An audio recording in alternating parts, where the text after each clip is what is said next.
귀한 찬양 감사합니다. 오늘 우리에게 주신 하나님 말씀은 에베소서 2장 11절에서 14절까지의 말씀입니다.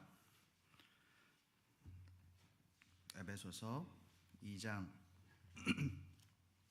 11절에서 14절까지의 말씀,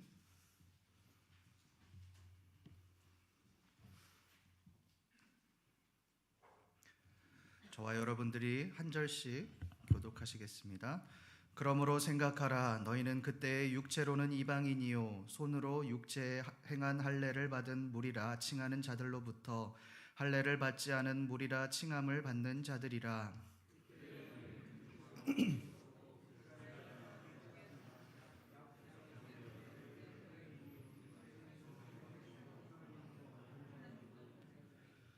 이제는 먼저 멀리 있던 너희가 그리스도 예수 안에서 그리스도의 피로 가까워졌느니라.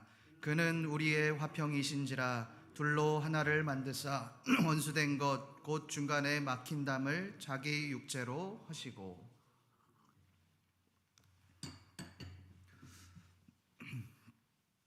우리가 계속해서 에베소서 말씀을 보고 있습니다. 지난 말씀에서 우리가 복음을 전해야 하는 이유에 대해서 우리가 말씀을 나누었습니다.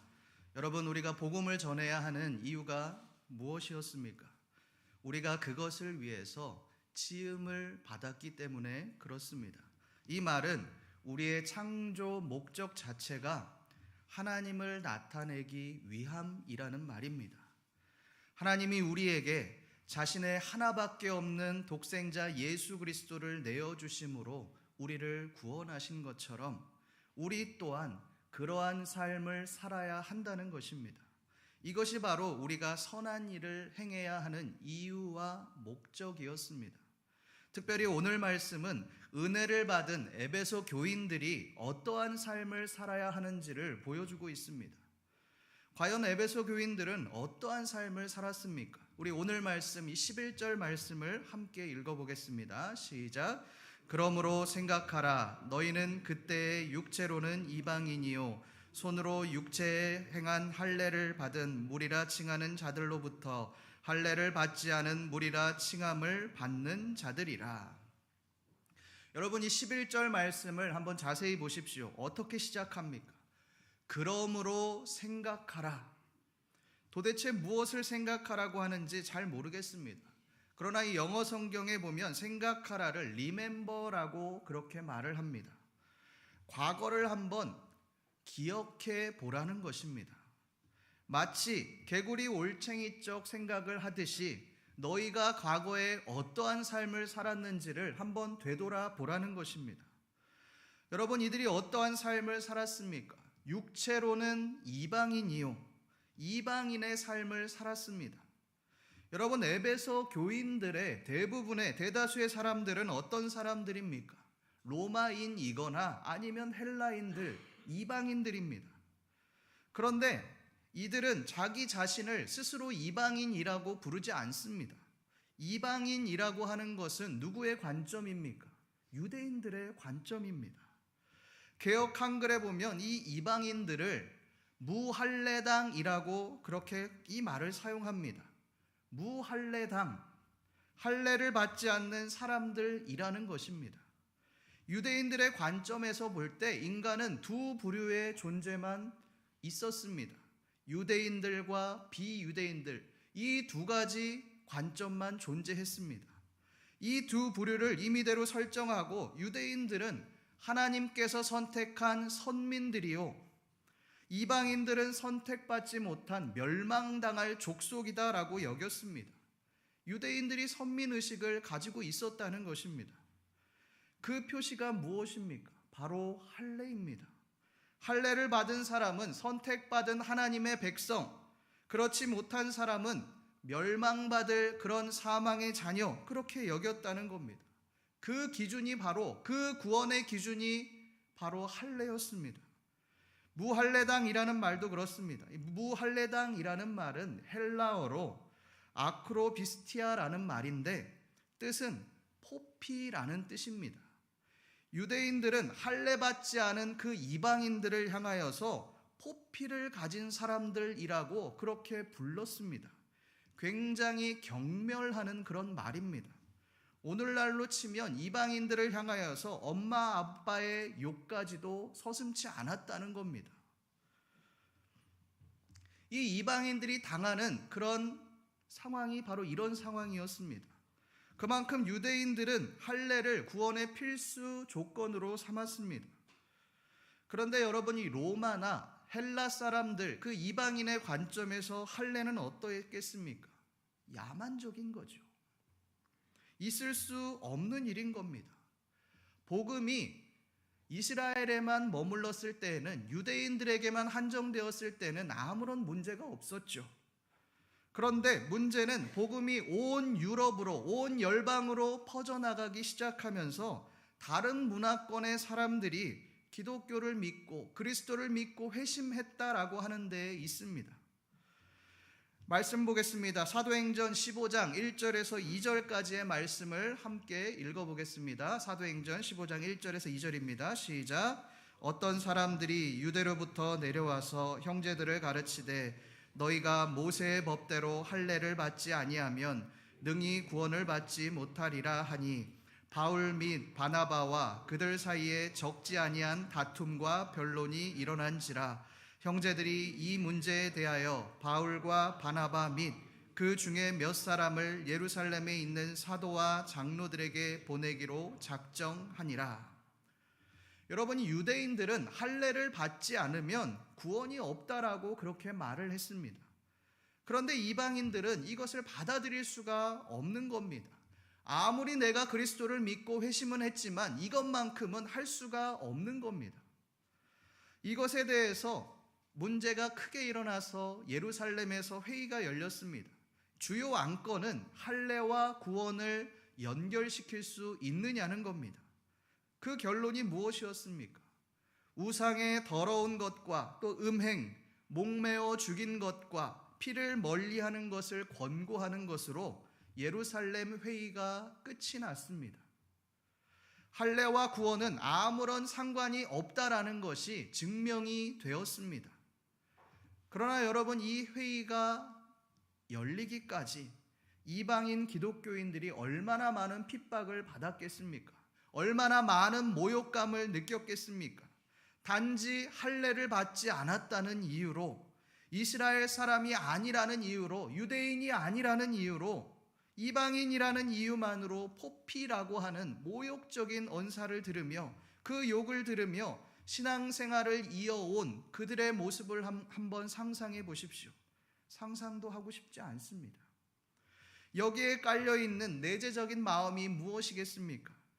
너희는 우리와 다르다, 그 마음입니다. 너희는 선택받은 우리와는 다르기 때문에 너희에게는 구원이 없다라고 말을 하는 것입니다. 너희가 할례를 행하기 전까지는, 우리의 방식대로 행하기 전까지는 우리와 똑같은 모습으로 되지 않고서는 너희가 구원을 받을 수 없다라고 그렇게 말을 하는 것입니다. 여러분, 마치 한국교회를 보는 것 같습니다. 얼마 전 이 나는 신이다라는 다큐로 유명해진 이 JMS가 추구하는 것이 바로 14만 4천 명이라고 하는 그 표식입니다. 정명석을 잘 믿어 선택된 14만 4천 명에 들어가자. 그러면 너희는 구원을 받는다. 이것이 그들이 추구하는 구원관이고 모토입니다. 그 외에도 신천지와 하나님의 교회, 여호와의 증인들이 바로 이 14만 4천 명이라고 하는 말로 현혹하여서 그 선택된 사람들 안에 들어가야 한다라고 주장합니다. 이 특별한 사람, 선택받은 14만 4천 명 속에 들어가고자 하는 그 심리 속에는 무엇이 있겠습니까? 나는 특별하게 선택받았다. 그렇지만 이 14만 4천 명에 들어가지 못한 그 사람들은 멸망받을 사람들이다. 구원받을 수 없는 사람들이라고 하는 그 차별이 존재하는 것입니다. 이러한 차별의식이 교회 안에도 동일하게 존재합니다. 이단들이 14만 4천 명이 나다, 나는 선택된 백성이다 라고 말하는 것처럼 내가 속한 교회는 진리에 서 있고 훌륭한 교회이다. 그러기에 나 또한 믿음이 좋은 사람이다 라고 그렇게 말을 하는 사람들이 있습니다. 여러분, 교회에 따라서 우리의 믿음의 등급이 달라집니까? 그렇지 않습니다. 과거 초대형 교회 장로님들 중에 일부는 자신이 그 교회 장로라는 것을 벼슬처럼 여기기도 했습니다. 나는 온누리교회 장로, 나는 여의도 순복음교회 장로라는 직함을 내세워서 사람들에게 나는 이런 사람이다, 나는 특별한 사람이다, 나는 선택된 사람이다 라는 것을 자랑하기도 했습니다. 그러니 길을 쓰고 장로가 되려고 했던 겁니다. 그러나 여러분, 교회가 우리의 믿음을 대변해 주지 못합니다. 내가 어느 교회에 다닌다, 어느 교회에 속해 있다, 이것은 그냥 공동체일 뿐인 겁니다. 이것을 가지고 사람들에게 자랑한다면 우리 또한 유대인들과 같이 정통성을 내세우고 할례를 강요하고 있는 것입니다. 여러분, 이것은 영적인 교만입니다. 토마스 아켄피스는 그리스도를 본받아라고 하는 책에서 이렇게 말을 합니다. 자신의 겸손을 고백하기 전에는 당신의 영적 생활에 커다란 진보를 절대로 가져올 수 없다. 성도 여러분, 교만은 우리가 잠시 높아지는 것 같고 훌륭한 사람이 되는 것 같지만 결국은 우리를 넘어뜨리게 되어 있습니다. 우리의 영혼을 피폐하게 만들고 우리의 믿음을 퇴보시킵니다. 신앙이 성장하고 싶으십니까? 성숙한 믿음을 가지기 원하십니까? 그렇다면 겸손하십시오. 그때 하나님은 우리에게 은혜를 더해 주실 것입니다. 겸손함으로 하나님이 주시는 은혜를 누리시는 저와 여러분들 되시기를 간절히 소망합니다.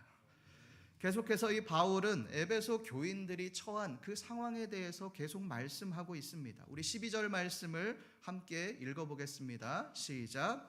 그때 너희는 그리스도 밖에 있었고 이스라엘 나라 밖의 사람이라 소망이 없고 하나님도 없는 자이더니. 너희는 그리스도 밖에 있었고, 에베소 교인들이 그리스도 밖에 있었다는 겁니다. 여러분, 이 말은 그들이 얼마나 소망 없는 삶을 살았는지를 보여주는 말씀입니다. 우리는 이 말씀을 보고 그냥 그리스도 밖에 있었나 보다 이렇게 생각하실지도 모르겠습니다. 그러나 여러분, 이 말은 단순히 밖에 있었다라는 의미가 아닙니다. 하나님 관심 밖에 있었다는 말입니다. 우리가 하나님을 믿으면 하나님과 우리와의 관계가 어떻게 되어집니까? 아버지와 아들, 아버지와 자녀의 관계가 되어집니다. 갈라디아서 4장 6절에도 보면 하나님이 우리 가운데 아들의 영을 부어주셔서 아빠, 아버지라고 부르게 하셨다라고 그렇게 말씀합니다.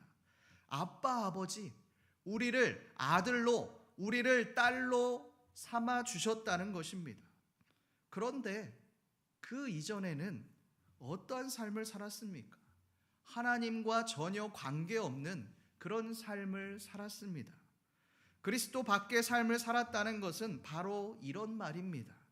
너희는 부모 없는 고아와도 같은 삶을 살았다는 것입니다. 여러분, 부모가 없는 삶은 어떻습니까? 비참합니다. 희망이 없습니다. 다 큰 어른들도 보면, 인생을 살 만큼 사신 분들도 보면 부모의 죽음 앞에서 참 힘이 드는 모습들을 우리가 보게 됩니다. 여러분, 다 큰 어른이 되어서도, 성인이 되어서도 왜 이렇게 힘이 들까요? 그것은 그동안 나를 지켜준, 나를 지탱해준 정신적인 지주를 잃었기 때문에 그렇습니다.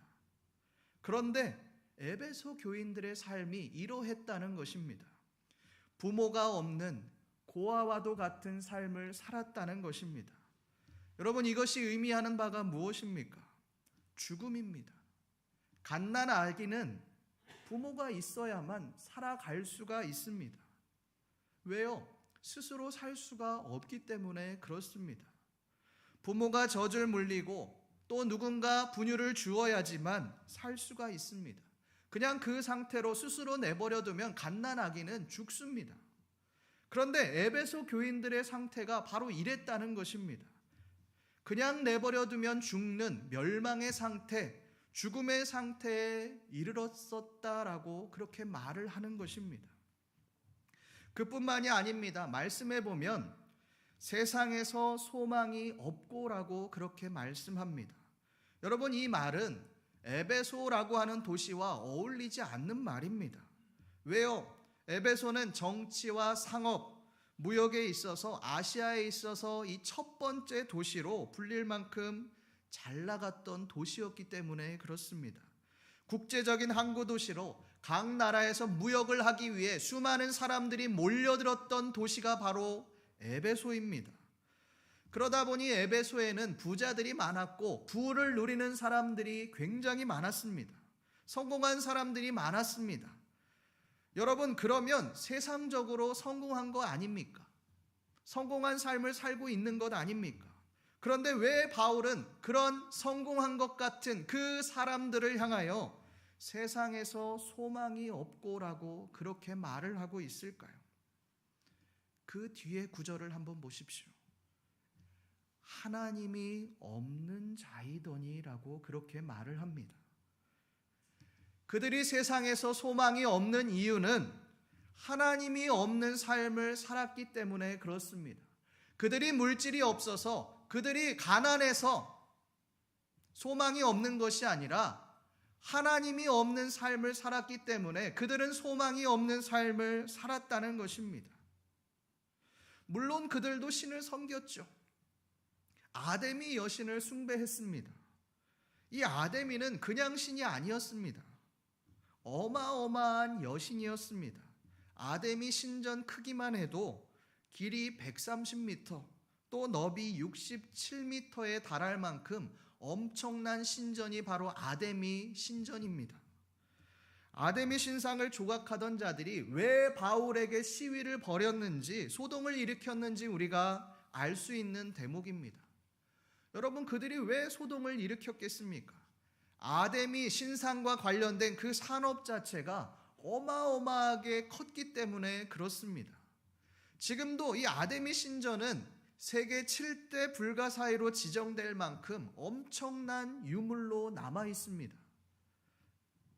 그 누구보다도 어마어마한 신을 섬겼던 사람들이 바로 에베소 사람들입니다. 그런데 그 엄청난 아데미 여신이 너희에게 소망을 주지 못한다라고 그렇게 말을 하는 겁니다. 너희들이 가지고 있는 그 엄청난 부가 너희들에게 소망을 가져다 주지 못한다는 것입니다. 왜 그렇습니까? 하나님이 없기 때문에 그렇습니다. 전도서 1장 2절은 우리에게 이렇게 말씀합니다. 헛되고 헛되며 헛되고 헛되니 모든 것이 헛되도다. 여러분, 솔로몬은 모든 것을 소유했던 사람입니다. 모든 사람들에게 인정받고 그 지혜와 명성이 온 열방에 자자했던 사람이 바로 솔로몬입니다. 인간으로서 최고의 위치에 올라갔던 사람이 바로 솔로몬입니다. 그런데 그런 솔로몬이 뭐라고 말을 합니까?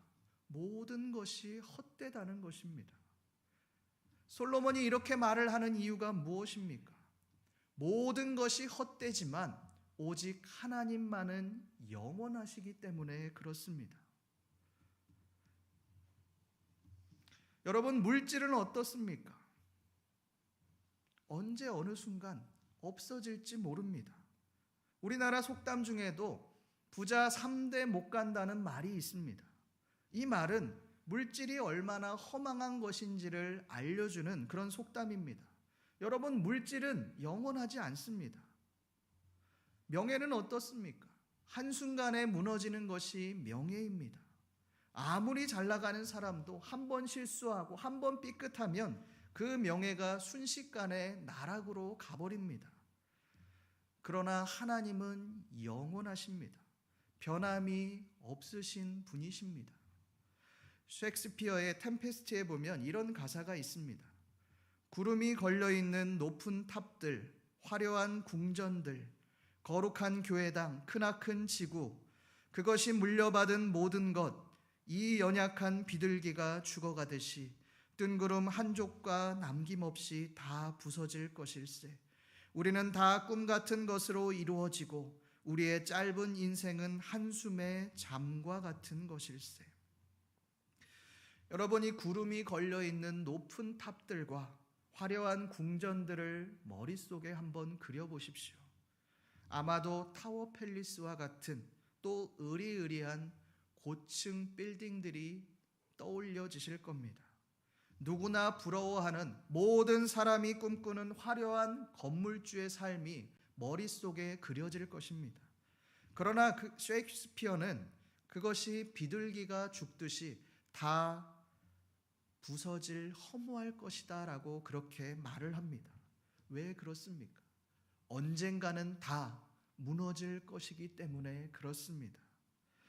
바울이 에베소 교인들에게 말하고자 하는 바도 바로 이것입니다. 에베소 교인들아, 너희는 성공했다라고 생각하지, 모든 것들을 다 이루었다라고 생각하지, 그러나 너희들은 실패자들이었다, 멸망자들이었다, 그렇게 말을 하고 있는 것입니다. 여러분, 그들이 실패자인 이유가 무엇입니까? 부가 없기 때문에, 가난했기 때문이 아닙니다. 하나님이 없는 삶을 살았기 때문에 그렇습니다. 바로 너희가 그런 삶을 살았다는 것입니다. 세상에 아무런 소망이 없는 삶, 하나님이 떠난 멸망의 삶, 그것이 바로 에베소 교인들의 삶이었다라고 하는 것입니다. 그런데 그들에게 어떤 일이 일어났습니까? 우리 13절 말씀을 함께 읽어보겠습니다. 시작. 이제는 전에 멀리 있던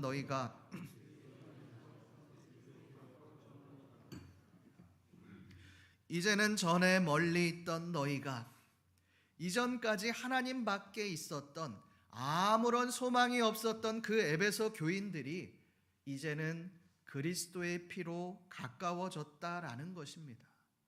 여러분, 이 말이 무슨 말씀입니까?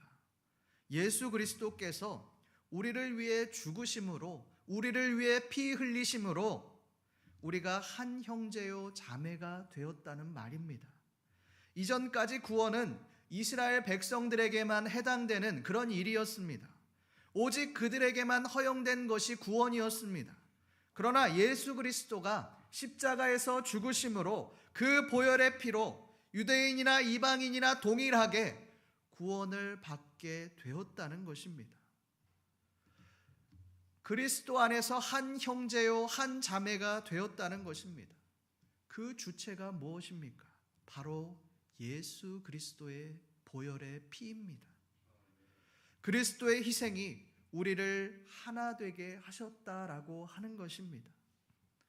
중세 시대의 기독교 작품들을 보면 그 작품 속에 펠리컨이라고 하는 동물이 많이 등장하는 것을 보게 됩니다. 이것은 펠리컨이 가지고 있는 새끼에 대한 애정 때문입니다. 펠리컨은 이 모성애가 엄청나다고 합니다. 펠리컨은 이 독수리나 맹수가 자기의 새끼들을 해치려고 하면 새끼들을 지키려고 자신의 날개를 희생합니다.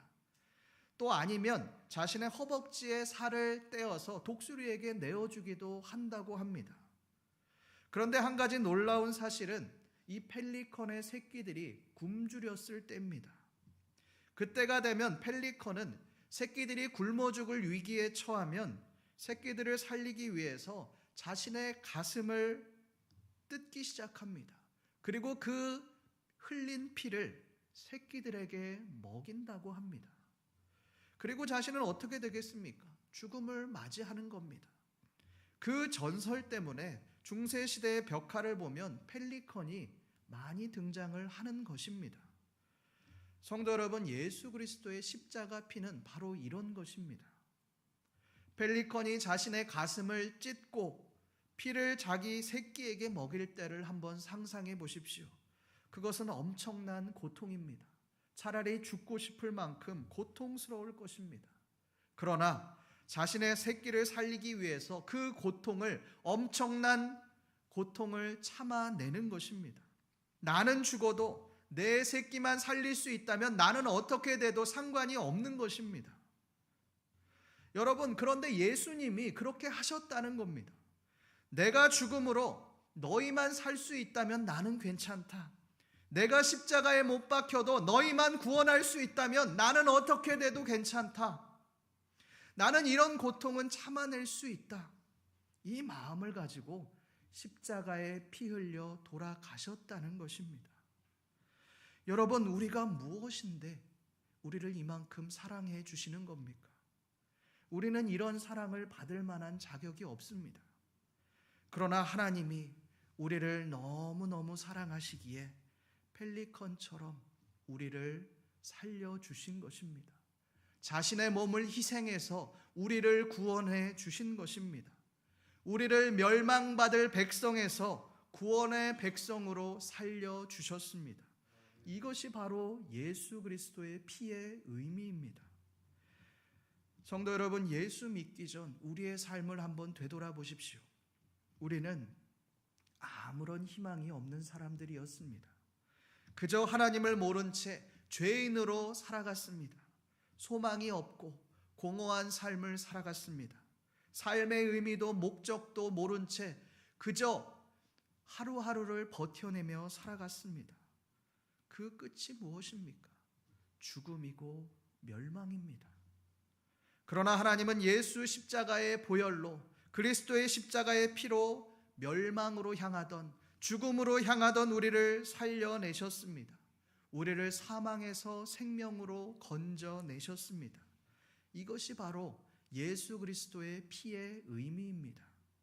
바울은 우리를 향하여 그러므로 생각하라라고 그렇게 말씀합니다. 그 십자가 사랑, 예수 그리스도의 십자가 피를 기억하라는 것입니다. 너희가 과거의 진노의 자녀, 사망의 자녀로 살았던 그 삶을 기억하며 십자가의 의미를 되새겨 보라는 것입니다. 그리고 그 십자가 사랑에 감격하며 삶을 살아가라라고 말씀하고 있습니다.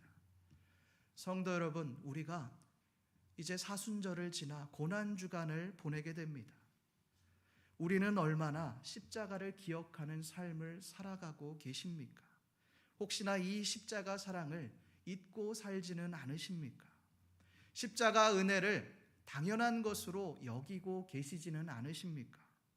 이 고난주간, 단순히 매년 지나가는 그런 절기가 아니라 십자가의 피의 의미를 기억하는 절기가 되시기를 소망합니다.